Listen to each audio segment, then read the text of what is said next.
Hey everybody, I'm so excited to see you on Monday.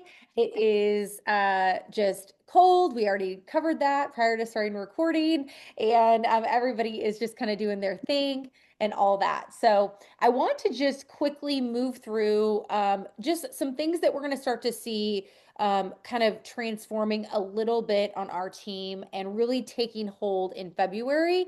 But just kind of talking about it. Obviously, you guys are on the team page, so we will be really kind of laying it out in documentation so there's not any questions. I know how Monday nights can be difficult, but really want to make sure that we are leaning in because as we make a couple changes, we're really looking at Monday as an anchor call. Okay. We're really looking at that as an anchor call that needs to be, if we can't be here on Monday, we're definitely watching the replay and we're definitely kind of interacting with it and utilizing any homework and reporting back on any homework. Okay. So sometimes what you'll see too, you guys, and this is obviously we love a Sunday too, right? And sometimes we're going to be, maybe adding in some different events on Sunday. But really, that anchor event on Monday is how we want to kick off the week. So, remembering right now that we are shifting really back, and I don't want to say shifting down because it's not a down, it's more of kind of recalibrating into me plus three. We are really focused on silver, and obviously you guys know that silver is the first step. Okay, so I think what's a little crazy too is that we have, it depends on when somebody joined, but we were really, focused on silver, and then it really shifted into gold and really just centralizing around gold. Then Icon was centralized around senior silver. So what I love about the changes that we're seeing is that we are really coming back down into me plus three, which everything will,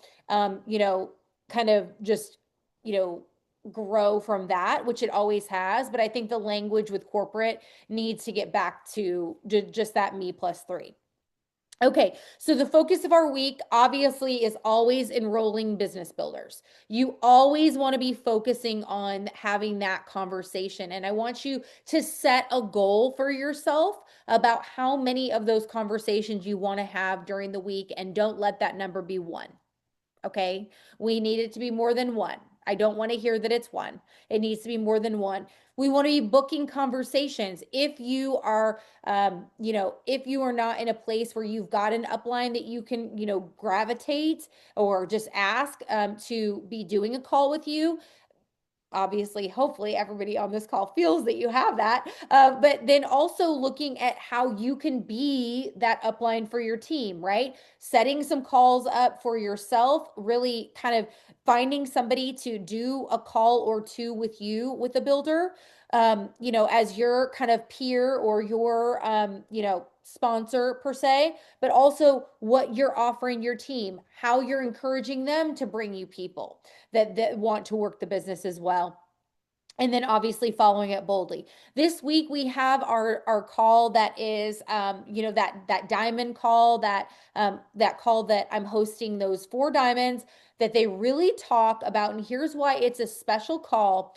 They're talking about the feeling, right? Describing that feeling that they had when they decide to go all in the business. And what I think is important about that, and that's why, we isolate that, is because you guys, everybody has felt that feeling, right? Everybody has felt that thing where it's like, okay, I could do this. I feel like this could be fun. I feel like I could make a run at this. And really harnessing that feeling in yourself, thinking about it for yourself as you're listening to these ladies. So we posted about this in the team page. It is the exact same login that you're using tonight. So please join us on Wednesday evening. It's going to be wonderful. Okay. So this is what I want to share a little bit quickly, and then there will be more of this in our team page. So if you've got questions about it, we can give that, but I want to quickly dive into becoming a leader of leaders. We are going to start categorizing people in three areas on the team. And I think that what helps with this and borrow this, use this. If you're watching this now, or if you're, on a sideline team, like watching this later, borrow this, because I think that this is really helpful, because sometimes what happens when we've got, and as our team grows specifically, but we're going to start to see people fall into the category, three different categories.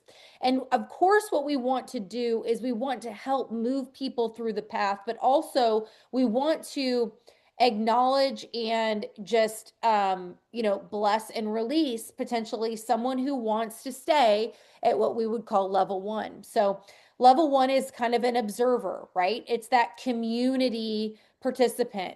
It's the person who kind of watches the content, who will engage with the content. They might join posting prompts. Okay, they might take a posting challenge, or they might just kind of be lightly involved, but they want no pressure. They want to come to some events. They might even come to convention. They want to, come to some calls that might be fun, but there's low priority to this in their life. And the reason why these categories are going to become important is because as a leader, you're going to be able to understand that not everybody is going to be a level three. Everybody matters, everybody belongs, but it helps you, especially if you're involved in a conversation with them of where they see themselves, then you're able to take yourself off the hook, right? Sometimes we feel like, oh, they're not doing what I think they need to be doing, or I don't understand what's happening. Why aren't they moving? Why aren't they doing more? And we kind of take on that pressure. And the reason that, we're going to be having this on the team page is so that you have basically you have a resource where you can take them right into the team page and say, hey, I'm going to tag you in some information. Where would you see yourself? Right? What does it look like for you? Where do you see yourself? And guys, we let them choose their choice. And I love that for them. Okay, because every level matters, every level belongs. But I think if we know, hey, Dina's really more about the community right now. She's not built. I'm just saying your name because I'm staring at you. She's not building right now. She's more of a community member. She's an observer. She wants to be invited to those fun little things, whatever. Then I know I'm going to honor where she's at. She's going to feel respected, and we're all going to be good. And the invitation to be more is always there. And as the leader, you always want to take stock and just say, hey, where do you feel like you want to be in this next, quarter? What does that look like for you? So the next level after like observant or community member would be a participant. Okay. And a participant looks like someone who's willing to commit to IPA, attending our Monday anchor call. Okay.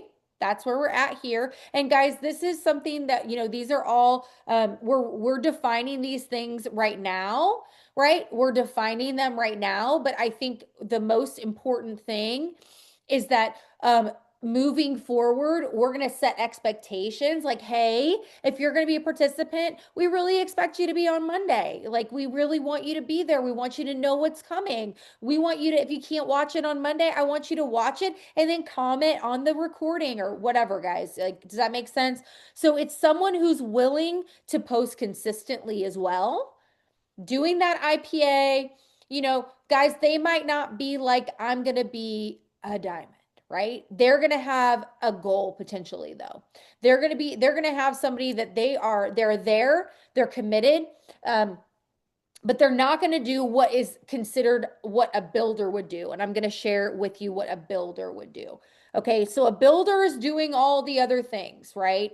Of course, they're watching the content. They're coming to fun things too, all the things, right? Um, but they're, doing that IPA, they're attending the Monday anchor.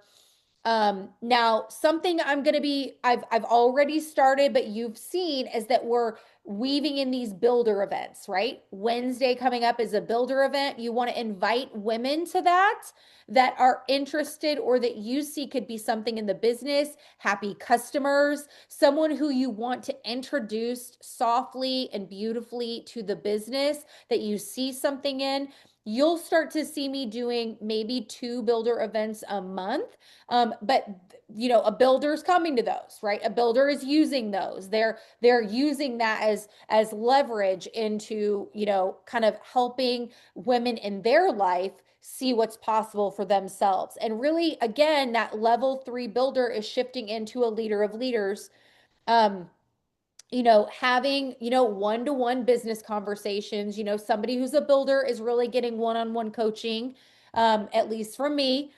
And we're committing to a 90-day run. Okay. So it's someone who's willing to do that regular IPA, come into Monday, bringing people into building. And I think what happens is that a lot of times we're doing these events, but to define them, I think is really, really special. And to define them says, this is where you want to be. This is what is necessary for you to do it. And guys, to circle back up to the top, is that our job as builders, and even our job as participants, right? But those participants, I want you as the leader, the builder, you're the builder, to think, okay, this participant isn't necessarily all in, so I'm going to be leaning in to learning about their customers, helping them introduce the business, and you're going to be mentoring that space and not expecting someone to kind of be doing that space.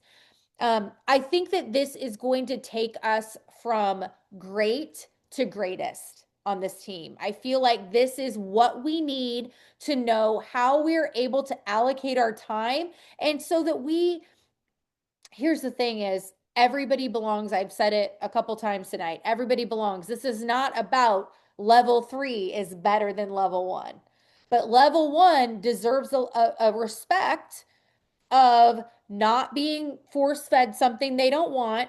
And level 3 needs to get all of that good coaching, all of that leaning in, all of that intentionality as a leader of leaders. And you need to take stock of who gets your time in that way. Everybody's important, everybody matters. So this is not a rating system or like a Hunger Games factions. We're not doing that. Okay. Like we're not doing that. But I just want to make sure that and especially when you're on my team page, you're going to start to see this language. And as a leader of leaders, you're going to be able to leverage this information as you coach yourself. As you coach your own team, you're able to use this signage or these posts and say, hey, where do you feel like you want to be right now? And by the way, this can change, right? But what I want to do is I want to make, if you believe you're a builder, I want us to make a 90-day plan that we're going to commit to. I'm going to commit as your leader of leader, right? And you're going to commit as somebody who is considering themselves a builder that, right, I might not be needing to hold your hand. You might stay self-regulated. You might stay self-led. You might be able to, come to anchor of meeting on Monday and all those things. So anyway, more to come for that. I want to quickly dive in to what is so important, which is becoming a leader of leaders. Okay. So, this lesson is about shifting away from managing people, rescuing people, over functioning, becoming the hero, into multiplying leaders, right? Empowering ownership. Your true identity in this business and as a business owner is owning, empowering yourself and owning. But as a leader of leaders, you have to empower others. Building depth, that's that duplication. That's me plus 3. I am so excited that we've shifted back into that. I went to diamond on me plus 3. You hit your goals with me plus 3. I love that we've cut our teeth a little bit in the past couple years with some things that didn't work, because now we can shift back into what we know and we can slingshot into the future and be very, very powerful. Okay. And then creating that legacy culture. That's what this is all about. So the big idea really is that your business is not ever going to outgrow your leadership capacity. So if you feel like something isn't working, it is your opportunity to dive in deep to yourself, your leadership, your capacity. Okay. Leaders of leaders think differently and they build differently. So When you leave today, the point is I want to see you as a multiplier, right? I want you to mentally go to the top of that mountain and look out at what you're building and know that you are capable and have the capacity to do it. Okay. Micromanaging will kill growth every time, but micromanaging feels safe, right? Nobody's doing it better than you. This is what's in your brain, right? Nobody, blah, blah, blah, blah, whatever. And I think that we have to know who our rising leaders are to go back into our rating system is a really weird way to say that, but go back into how we are kind of categorizing, how we're allowing others to categorize themselves so that we can come back around and say, I want to know who to commit to empowering and not rescuing. And you might take stock and go, I've got one rising leader. Girls got to get to work figuring it out, right? Or you might come away and go, holy crap, I like had these conversations with my team and I've got like 5 people that are ready to go as builders. And so you now have 5 people that you can hold to a different standard and a different accountability and like kind of a sidestep, right? If we've got 10 in play, which is the goal, right? Maybe we've got 5, maybe we're looking for 5. So we're want to really be digging around and prospecting for that 5, flipping those cups, right? Okay. So this is really when your business stops being about you. And we kind of said this a little bit earlier in our leaders thread, but I feel like my algorithm is bringing me so much goodness around if you feel a certain way, icky, I don't want to be salesy, I don't want to be this, da, da, da, da, all that in your kind of frontal lobe. What's happening is you're not serving. Because if you're problem solving and you're shifting into helping to show up as the one with the solve, then you can't be in your ego about what someone thinks. So they can't exist together. It's really about separating that. If your business only grows when you work, then you have a job. And I remember when I heard the term sleep money, I heard this a long time ago, right? When we were like, and I would wake up. I don't get emails anymore, so I can't feel this feeling anymore, but I don't know what happened. But you'd wake up and you'd get all these emails about level 2 joined you, level 3 joined you, and blah, blah, blah. Well, guess what? That happened when, and I want you to see how everything is coming back into play. Me plus 3 is here. We're allowing people to categorize themselves and tell us what they want. We're shifting into empowerment. We are standing at the top of the mountain. We're looking out. We're duplicating. We're solving problems. We're not in our ego space. Okay? The difference between a builder and a leader of leaders, builders add people, leader of leaders multiplies people. Okay? And I think it's kind of screwy because one of our little categories is called a builder. So that's a little off kilter and whatever. So the point is that we could just call it, instead of calling it the build, level 3 is a builder, level 3 is a multiplier. We can call it that. I haven't made the graphics yet, so we're good. Okay. It's all good. You know, so builders, they're doing most of the work, they're fixing all the problems, they're answering every question. I really struggle with rescuing myself, you guys. I just want to be completely honest with you. I love this job. I love being in the mix. I love answering questions. But the truth is there's so much value in someone struggling through figuring it out. And that's the constant reminder. It's like our children, right? Or it's like someone we mentor, at another job. It's like every time I rescue them, I send them the message that they're not strong enough to figure it out on their own. And that's a hard pill to swallow, right? So we don't want to answer everything. We don't want to post everything, but we don't want to leave them to figure it out on their own necessarily. We're empowering, we're encouraging, we're showing up, and we're developing them. Okay. right? So we're coaching ownership, delegating leadership, right? And so, here's the thing is I see so many people just in our plexus world, right? They want to show that they're the smartest and the strongest and the most consistent. And you want to be that. You want to think that you are that. You want to show up as that person who needs to be that. But if that is actually the reality, your business is capped and we need to get to multiplying. Okay? All right. So part two of this is that micromanaging kills momentum. And it's very, very hard. Some of our personalities are so geared toward managing.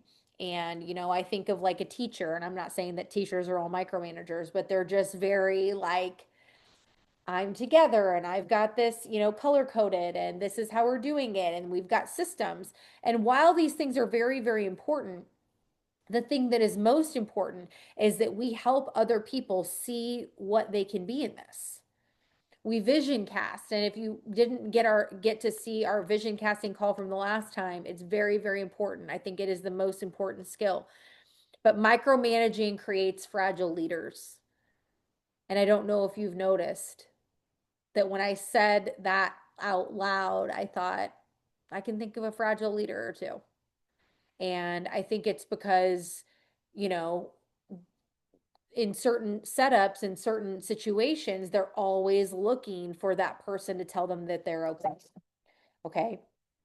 And the point is that what we want to do is to release the need to micromanage because it prevents duplication and it exhausts you first and foremost. Okay. It exhausts you. So your job is not to make it easier for them. Right? How many times do we think, I want to make it easy. I want them to like it. Oh my God, if it's hard for them, they're not going to stay. Did you stay? Was it easy? No, like it wasn't. You wrestled through some things, right? So we have to believe that if we were willing to stay, they will be too. The right people will too. Okay. So, how duplication actually happens, and you might have heard me say this before, are those continuous invitations. That is how you show them a way, and then they know how to usher people through, right? So, example is, it's basically like you bring people into the same experience you had. That's why three-way messages are really important. That's why inviting to Wednesday and Thursday nights are really important. That's why ATMing is really important. It's not because your leaders are control freaks. It's because if you shove people into a system, the system will repeat itself. If you tag somebody in something and for some reason you're not available, that customer who needs to, is talking to their parent or their aunt or something, and they're like, oh, no, no, no, I know where to, hang on, let me get you into this group and I'm gonna find this for you and I'm gonna tag you in it. Or, hey, like I went to this thing on a Thursday and they're having another one and you got to hear this, right? But it doesn't happen unless you are consistent and you teach consistency and you are disciplined. Okay. It all starts with you. So you bring them into the systems, and you also bring them into leadership roles. And as a leader, if you're doing everything and you're not inviting for them to do it, you're going to handicap yourself. Okay. So model first and mentor second. It is a beautiful juxtaposition between I'm showing up, I'm being consistent, I'm doing the things, I'm walking the walk. We never ask them to do anything that we're not willing to do ourselves. But then we also believe that they can do the same and we encourage them to do the same. Okay. So here's what's really important, and this is going to be part of your homework, but identifying those rising leaders. And we kind of talked about that throughout this call tonight. Not everybody on your team is meant to be a leader, and that is okay. And there are so many people that we see that we think it is so stupid that they're not like we're like, they're perfect. Ah, they're perfect. What's going on? Okay. Duh. Because we know what it takes to be successful. We're the leader. We're like, you're being really good right now because you could be amazing. But the thing is that if it were up to us, things would be different, but it's not. It's up to them. And that goes back to that system, that level one, two, and three, right? Some people are quietly already showing you they're ready, and some people are loudly showing you they're not. Okay. Hello. So the ones that are quietly like showing you they're ready, like they're showing up consistently. They're asking questions. They implement that feedback, right? They care about others. Obviously, I think you're not in Plexus if you don't care about others. Like you cannot, we've already covered this. We can't coach a digestive situation without being very empathetic, okay? Like seriously. All right, but they take initiative. They stay when it's hard. That goes back to that grit that we need to allow them to kind of, exude that grit so that we can see it. Your job isn't to drag people into leadership. It's to recognize the ones that are already walking into it.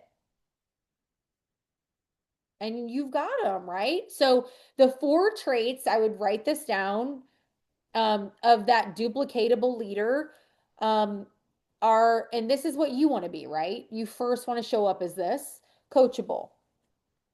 Okay. They implement, obviously, instead of debating, but also they will listen to your feedback and not like argue, and again, the on the side of this is like having that trust with that person who's coaching you, right? But just being coachable, because I think I'm coachable with some people, I'm not coachable with others. But that's a skill that you can grow. That is a lid that you can raise, is that trust with your teammates so that you can identify their coachability.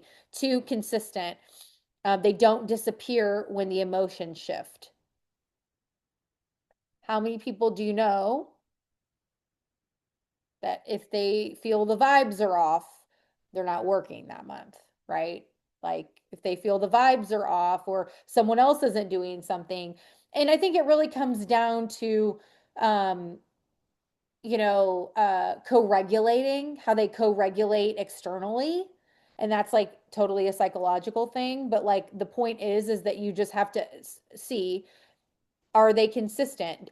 Do they stay in the work if, even if, emotions or, circumstances might shift. And the reason, to go back to our little level one, two, and three, I think that is going to help things become a lot more clear so that we can have kind of that, that root conversation and go back to like, hey, you said that you want this. Has something changed, right? You always have a place to come back and coach. Okay. Ownership oriented, they solve their problems instead of outsourcing them. This is an understood one, right? Relationship focused, they care about people and not just the rank. I mean, obviously, this is just all great leadership things. So you don't build leaders by telling them what to do, you build them by how you treat them. Okay. Okay. So next is delegating that leadership without losing control. I think that as a leader, this is kind of a fear, right?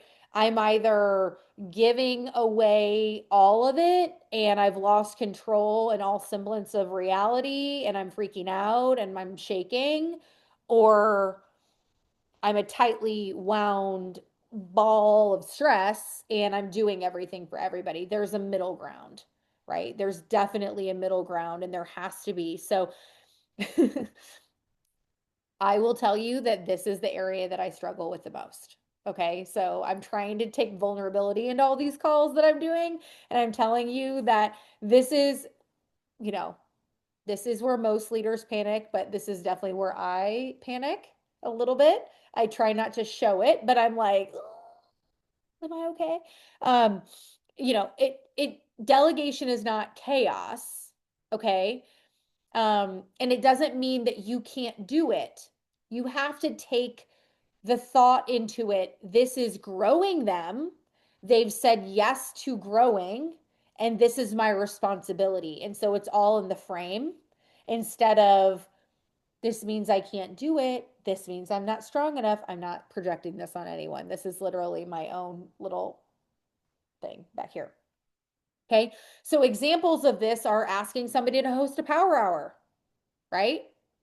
Asking them to lead a team chat, asking them to give their testimony, inviting them to an event, onboarding a new customer, right, whatever. Okay.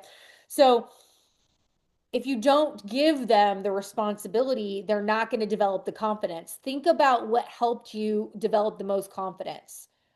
I was dropped in the middle of the desert. Okay. Like, Kim, I'm looking at you. Like, you know what I'm saying? And so the thing is that it's like parents of children, right? If we had a weird upbringing, we don't want anyone to feel sad, right? Like, I want you to feel loved, but at a certain point, we're enabling someone to, to not grow. And so it comes down to we've got to get out of our own head and we've got to remember that they came to us. God brought them to us very specifically because there was something we could offer them. And we're not offering anyone anything if we are doing it all. Right. So, coaching ownership. So, the next part is like coaching that ownership versus fixing the problems. And again, it's a frame, right? When someone comes to you stuck, right? Especially if they're a repeat offender and they want that you to give them that answer. It's like, okay, well, if you had to take a guess, I would say if you had to take a guess, what would be the next right thing, right? Um, so instead of fixing it or telling them exactly what to say or rescuing them like emotionally, again, it's so what do you think? Like famously, I said like a couple weeks ago, okay, if I got hit by a truck and you didn't have me to ask, what would you do? And we both laughed about it, but it's kind of like one of those things where it's like, okay, I'm here, right? As a leader, as a great leader, you're there. You are the safety net. But what would they do if you were not accessible in that moment? Where would they go? Who would they ask? What would happen? Right? Um, leadership is really built in others through questions, not answers, right? So the shift really becomes, becoming a leader of leaders is not rank based, okay? And really a lot of times it's like, what do I need to be, emerald? What do I need to be sapphire? What would that version of you be doing? And it sounds crazy, but if you can come up with at least three things and start showing up in that way, that's going to get you way farther. And it doesn't have anything to do with where your points are, it has to do with who you're becoming. Okay. So the thing is that, you know, how you empower really lives inside of these other people when you're not even there. So the legacy around this is not the income, it's who they become because of how you've empowered them. And think about again, you standing on the top of that mountain and looking down. What does your group of leaders that you have mentored look like? I mean, I do this with myself all the time. I think who I just visualize so much. And if you're not somebody that visualizes typically, I want you to really start thinking about what your next year looks like. Who is, and maybe coming up with milestones. Like when you're at convention, what kind of a leader are you? What in your mind's eye, what are you wearing? How are you talking? Who's with you? That kind of a thing. So these are the practices that I want you to do is I want you to come up with the top two people on your team who show leadership potential. They might not be saying it yet, but you might see them as someone who could be in that leadership position. So if you see somebody who you feel like could be a leader, it could be farther along, I want you to find two people and I want you to ask one of them to, you know, give them a leadership task. And maybe it's something like, hey, I want you to find, maybe this is, again, it's not rank based. It's like, hey, I want you to tell me, what your favorite what your favorite product is, and would you be willing to write something up for our customer page? Or hey, would you be willing to do a little voice clip in our team chat, like about what is important to you? It does not have to be a thesis. It does not have to be hosting a call or doing something really, really scary, but it can start small. So, your leadership assignment this week is to empower two people. And I'm going to ask the people on my team to empower two people to do things that are visible to our larger team, right? What are you asking them to do in Dreaming of Diamond team page, or, the wellness community, or maybe on their wall, or maybe something recordable, or maybe in our team chat, right? Um, it can look a bunch of different ways, but the quicker that you can shift into empowerment, the quicker that you really start to take on this new identity of being a leader of leaders. Okay. All right. So, you want to just activate that leader of leaders energy. And you also, the people that you are, asking to do this, schedule a one-on-one conversation with them too. That does not hurt.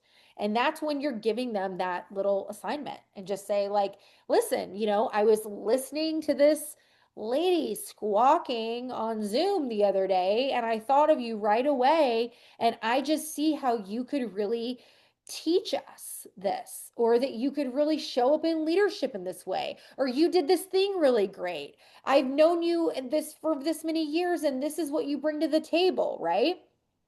So, if you want a big business, you have to build these big women. You have to build these big leaders in on your team. You are a builder of leaders, right? You're a leader of leaders. Okay? So, again, leadership's not controlling, it's creating.